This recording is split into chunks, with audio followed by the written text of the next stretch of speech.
Hi friends, मैं आकांक्षा शर्मा जी के वित्त आकांक्षा में आपका स्वागत करती हूँ।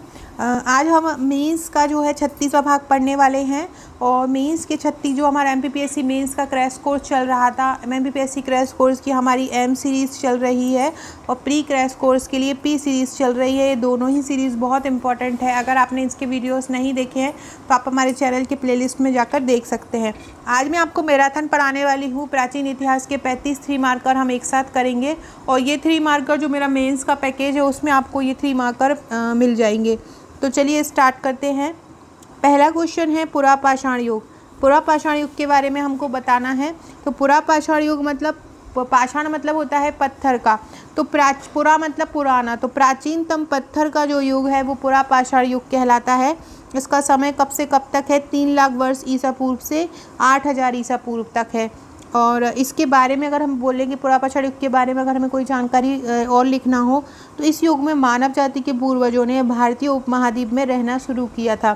तो मतलब पुरापाषाण युग कब से कब तक है? 3 लाख वर्ष ईसा पूर्व से 8000 ईसा पूर्व तक प्राचीनतम पत्थर का युग है और यही वह युग था जब मानव जाति के पूर्वजों ने भारतीय उपमहाद्वीप में रहना शुरू किया। दूसरा क्वेश्चन है माइक्रोलिथ। माइक्रोलिथ क्या होता है? ये छोटे पत्थर का उपकरण है। माइक्रोलिथ क्या है? छोटे पत्थर का उपकरण होता है। यह चकमक पत्थर या चीड़ से बना होता है। माइक्रो पत्थर क्या होता है? माइक्रोलिथ क्या होता है? ये छोटे पत्थर का एक उपकरण होता है, चकमक पत्थर या चीड़ से बना होता है।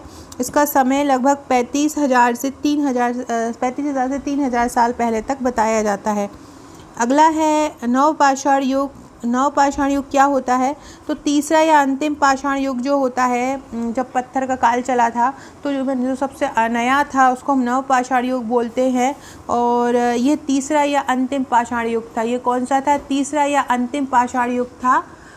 इसके अलावा ये इसका समय क्या था? इसका समय था 4000 ईसा पूर्व से 18 ईसा पूर्व। नवपाषाण युग का समय क्या था? 4000 ईसा पूर्व से 1800 ईसा पूर्व का जो समय था वो नवपाषाण युग था। इसकी पहचान किस रूप में की जाती है? इसकी जो पहचान है वो पॉलिशदार पत्थरों के औजारों के रूप में की जाती है। जिस समय पत्थर के जो औजार हैं वो पॉलिश के रूप में मिलने लगे थे, उसकी पहचान नवपाषाण युग के रूप में की जाती है। इसके बाद है मध्य पाषाण युग। तो उत्तरी पत्थर का युग जो था, ये जो मध्य पाषाण युग कहलाता था, इसका समय 8000 ईसा पूर्व से 4000 ईसा पूर्व तक रहा और इसकी मध्य पाषाण युग की विशेषता है कि इसमें आग का आविष्कार हुआ। अब है ताम्रपाषाण युग। ताम्रपाषाण युग को कैल्कोलिथिक युग भी बोलते हैं। ताम्रपाषाण युग का समय था 1800 ईसा पूर्व से 800 ईसा पूर्व। कब तक? 1800 से 800 ईसा पूर्व। ताम्रपाषाण युग में पाषाण था तो पत्थर का तो होता ही था, साथ में इसमें ताम्र लग गया, मतलब इसमें तांबे का भी उपयोग होता था क्योंकि इस काल में तांबे का उपयोग होने लगा था, इसलिए हम इसको ताम्रपाषाण युग बोलते हैं। इसका उदाहरण सिंधु सभ्यता है।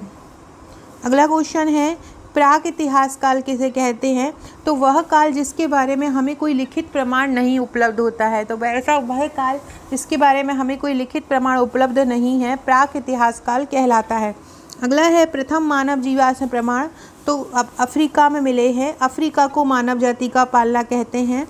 भूगर्भ शास्त्रियों को पूर्वी अफ्रीका के हादार लोतौली आदि स्थानों में मानव के कंकाल मिले हैं। अगला है हथनोरा। तो 1982 में नर्मदा घाटी के हथनोरा में एक जीवाश्म की खोज की गई। यह भारतीय उपमहाद्वीप में प्राप्त प्रथम प्रमाण है। हथनोरा क्या है, कहाँ पे प्राप्त हुआ है? नर्मदा घाटी में प्राप्त हुआ है। नर्मदा घाटी के हथनोरा में प्राप्त हुआ है और यहाँ पे एक जीवाश्म प्राप्त हुआ है, मतलब हथनोरा में एक जीवाश्म प्राप्त हुआ है और यह भारतीय उपमहाद्वीप में प्राप्त किसी मानव जीवाश्मों का प्राप्त होने का प्रथम प्रमाण है, इसलिए हथनोरा को जाना जाता है। अगला है प्रारंभिक लौह युग। तो प्रारंभिक जो लौह युग है वो 1000 से 500 ईसा पूर्व का होता है। लौह धातु आधारित संस्कृति का कालक्रम अलग अलग जगह पे अलग अलग था, लेकिन जो समय होता है वो 1000 ईसा पूर्व से 500 ईसा पूर्व था। अगला है आहर संस्कृति। आहर संस्कृति या बनास संस्कृति क्या होती है? तो राजस्थान के आहर नामक स्थान पर पाई जाने वाली जो संस्कृति होती है, राजस्थान के आहर में पाई जाती है, वो कौन सी होती है? आहर संस्कृति होती है। यह स्थान बनास नदी के किनारे बसा हुआ है, इसलिए इसको बनास संस्कृति भी बोलते हैं। अगला है अंस माउंड क्या है, तो ये 2000 से 1000 ईसा पूर्व का है और ये असमाउंट जो है ये दक्षिणी नवपाषाण संस्कृति से संबंधित है, मतलब साउथ में है ये। और इसका निर्माण गोबर तथा जानवरों के अवशेषों के इकट्ठे होने से हुआ। अगला है अवल। अवल क्या है, तो अवल क्या होते हैं, अवल पत्थर हड्डी या धातु के बने नुकीले औजार होते हैं। इनका उपयोग चमड़े लकड़ी आदि को छेद करने में होता है। अगला है कार्बन 14 डेटिंग। फ्रेंड्स, इसके आगे बढ़ने से पहले अगर आप हमारा मेंस का पैकेज लेना चाहते तो ले सकते हैं। मेंस के पैकेज में आपको 39 बुकलेट मिलेंगी, जिसमें आपको 12 फाइल 3 मार्कर की मिलेंगी, बाकी आपको 5, 11 और हिंदी और निबंध की आपको 27 बुकलेट मिलेंगी। इस तरह से टोटल 39 बुकलेट का आपको पैकेज मिलेगा। इनके साथ आपको व्हाट्सएप के 25 ग्रुप मिलेंगे। इन ग्रुप में मैं तैयारी कराती हूँ आप लोगों के लिए, नए नए तरीके के आंसर लेके आती हूँ, घुमा घुमा के किस प्रकार क्वेश्चन आंसर पूछे जाते हैं। तो यहाँ पे आपकी बहुत अच्छी तैयारी, अलग अलग आंसर क्वेश्चन आपको वेरिएशन देखने को मिलता है, तो उससे आपको तैयारी हो जाती है। तो अगर आप हमारा मेंस का पैकेज लेना चाहते हैं तो ले सकते हैं। इसके अलावा अगर आप हमारा प्री का बुकलेट लेना चाहते हैं तो प्री की 12 बुकलेट आपको मिलती है, जिसमें यूनिट 1 से यूनिट 10 तक की 10 बुकलेट रहती है, एक करंट अफेयर की रहती है और एक प्रैक्टिस क्वेश्चन रहती है। तो आप हमारी ये 12 बुकलेट भी परचेस कर सकते हैं। अगला क्वेश्चन है कार्बन 14 डेटिंग। तो समय की तिथिकरण करने का ये एक तरीका है। इसका सिद्धांत है कि कार्बन 14 जो है वातावरण में लगातार बना रहता है और बाद में ये सभी प्राणियों का अंग बन जाता है, जब जितने भी जीवित प्राणी होते हैं।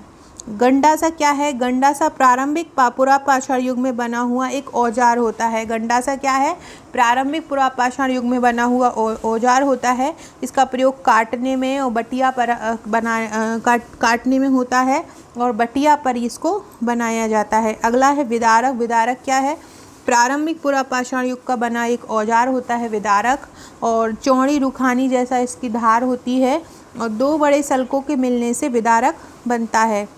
अगला है होलोसीन। होलोसीन एक भौगोलिक अवधि है। नूतन भूकाल अवधि से लेकर वर्तमान काल तक की जो अवधि होती है वो होलोसीन कहलाती है। इसका जो आरंभ हुआ था वो 10,000 वर्ष पूर्व हुआ था। अगला क्वेश्चन है हड़प्पा। तो हड़प्पा पाकिस्तान में रावी नदी के किनारे स्थित है। 1920-21 में राखलदास बनर्जी ने इसका उत्खनन किया था। यहाँ से अन्नागार के अवशेष प्राप्त हुए हैं। इसके बाद है चन्हूदड़ो। तो सिंधु नदी के किनारे यह एक हड़प्पा कालीन स्थल है चन्हूदड़ो। मनके बनाने के कारखानों के यहाँ पे अवशेष मिले हैं और इसके अलावा झूकर झाकर संस्कृति के अवशेष भी यहाँ से प्राप्त हुए हैं। फिर हड़प्पा सभ्यता का समय कब से कब तक था, 2300 से 1750 ईसा पूर्व तक हड़प्पा सभ्यता का समय था। ये कार्बन 14 के आधार पर हमको ज्ञात हुआ है। नेक्स्ट है भारतीय उपमहाद्वीप। तो परंपरागत रूप से भारतीय प्लेट पर स्थित भारत और पड़ोसी देश जो होते हैं, भारत और भारत के पड़ोसी देश, वो सभी भारतीय उपमहाद्वीप में आते हैं। इसके बाद है दायमाबाद। तो ताम्रयुगीन साक्ष्य एवं हड़प्पा के साक्ष्य इस सभ्यता में शामिल थे और ये हड़प्पा सभ्यता का सबसे दक्षिणी स्थल है। हड़प्पा सभ्यता का सबसे दक्षिण, जैसे उत्तरी स्थल मांडा है, ऐसे ही दक्षिणी स्थल क्या है, दायमाबाद है। अगला है, और ये दायमाबाद है वो प्रवरा नदी के किनारे है। दायमाबाद कहाँ है, प्रवरा नदी के किनारे है। इसके बाद है मांडा। मांडा हड़प्पा संस्कृत सभ्यता का सबसे उत्तरी स्थल है। मांडा कहाँ है, हड़प्पा सभ्यता का सबसे उत्तरी स्थल है और ये चिनाब नदी के तट पर जम्मू कश्मीर में है। कहाँ है मांडा, चिनाब नदी के तट पर जम्मू कश्मीर में है। और जेपी जोशी ने इसका उत्खनन किया। किसने किया इसका उत्खनन, जेपी जोशी ने इसका उत्खनन किया। अगला है चार्ल्स मैनसन। चार्ल्स मैनसन कौन है, तो British in east India company का सिपाही है, जिसने 1826 में हड़प्पा टीले को सबसे पहले जानकारी दी। चार्ल्स मैनसन कौन है, ये ब्रिटिश ईस्ट इंडिया कंपनी का सिपाही है। इसने ही 1826 में सबसे पहले हड़प्पा टीले की जानकारी दी थी। फिर है प्रथम नगरीकरण। तो भारतीय उपमहाद्वीप में हड़प्पा सभ्यता को शहरी सभ्यता माना जाता है, जिसे प्रथम नगरीकरण कहते हैं। फिर है आलमगीरपुर। आलमगीरपुर क्या है, हड़प्पा सभ्यता की जो सबसे पुरानी सीमा है, हड़प्पा सभ्यता की जो सबसे पूर्वी सीमा है वो आलमगीर कहलाती है। जैसे कि अभी हमने दक्षिणी सीमा दायमाबाद पढ़ी, उत्तरी सीमा मांडा पढ़ी। गंगा यमुना दोआब में ये स्थल है और उत्तर के मेरठ में हिंडन नदी के किनारे स्थित है। फिर है जॉन मार्शल। जॉन मार्शल कौन है? तो ये प्रसिद्ध पुरातत्व शास्त्री हैं। 1920-21 में इन्होंने हड़प्पा सभ्यता की खोज की थी और 1920 से 28 के बीच ये भारतीय पुरातत्व सर्वेक्षण के महानिदेशक भी रहे थे।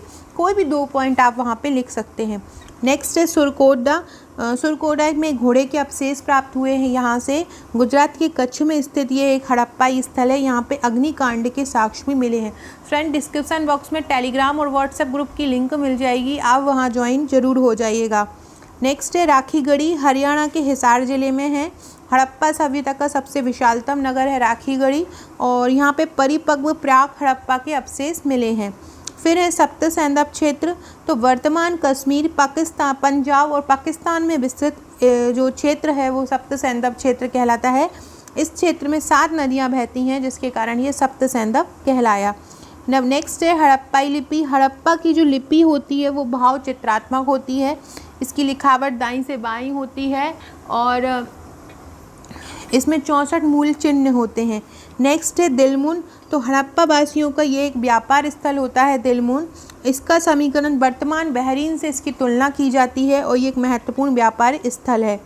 अगला क्वेश्चन है मेहरगढ़। मेहरगढ़ एक प्राक हड़प्पाई स्थल है।